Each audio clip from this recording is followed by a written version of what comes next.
saat menghadapi pergumulan.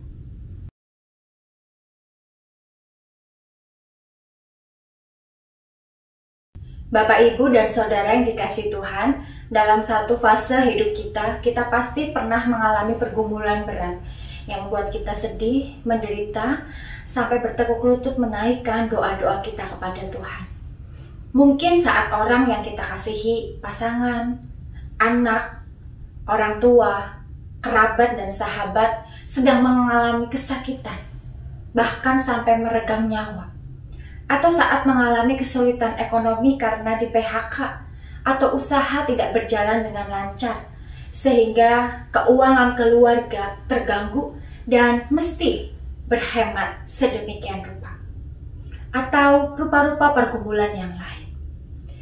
Dalam kisah 1 Samuel pasal 1 ayat 10 diceritakan bahwa Hana juga sedang mengalami pergumulan yang berat, sampai-sampai ia tidak bisa dihiburkan oleh siapapun. Apa masalahnya? Ia sebagai seorang istri tidak bisa mengandung dan melahirkan anak. Ini merupakan aib bagi seorang perempuan yang sudah menikah. Elkana suaminya menambah penderitaannya dengan ketidakmampuan mengerti perasaan isi hati istrinya yang tertekan.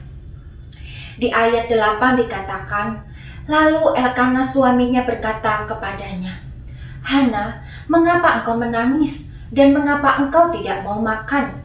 Mengapa hatimu sedih? Bukankah aku lebih berharga bagimu daripada 10 laki-laki?" Kita melihat bahwa Elkana tidak mampu memahami isi hati Hana.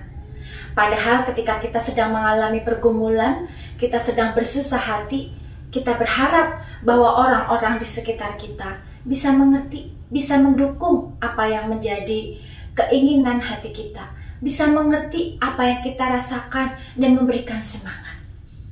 Terlebih, Hana juga mengalami kesusahan oleh karena istri kedua dari Elkana, yaitu Penina, merendahkannya sedemikian rupa. Penina menghina sebab Hana tidak bisa mengandung dan melahirkan seorang anak. Pandangan yang berlaku pada saat itu adalah seseorang yang tidak bisa hamil dan tidak bisa melahirkan keturunan berarti menerima hukuman dari Tuhan. Tetapi apakah benar bahwa Hana dihukum Tuhan? Jika kita membaca kisah dari Hana selanjutnya, kita menyadari bahwa pandangan seperti ini tidak benar. Memang Tuhan yang menutup kandungan Hana, demikian dikatakan di ayat 5. Tetapi bukan dengan maksud menghukum. Kemandulan Hana disebutkan sebagai tindakan langsung dari Allah. Allah tidak memberi anak kepada Hana supaya mempersiapkan Hana bagi kelahiran Samuel. Di tengah kepedihan hati yang tiada tara, Hana mencurahkan isi hatinya kepada Tuhan. Hana membawa pergumulannya kepada Tuhan. Sengsara memang bisa membuat seseorang semakin mendekatkan diri kepada Tuhan. Melalui doa yang dipanjatkan oleh Hana, Tuhan memakai Eli untuk menjawab pergumulan Hana. Hana terhibur karena ia tahu bahwa Tuhan mendengar dan menjawab doanya.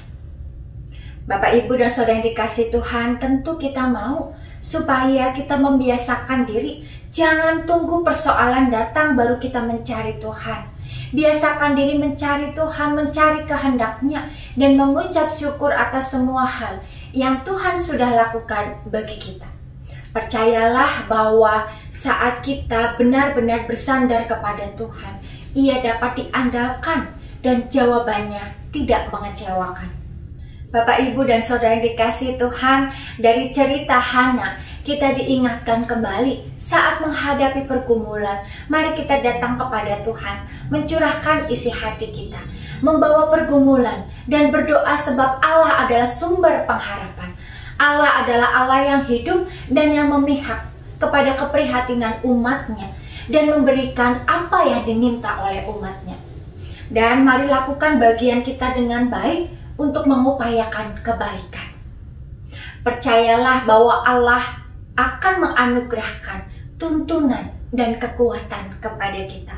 Tuhan memberkati.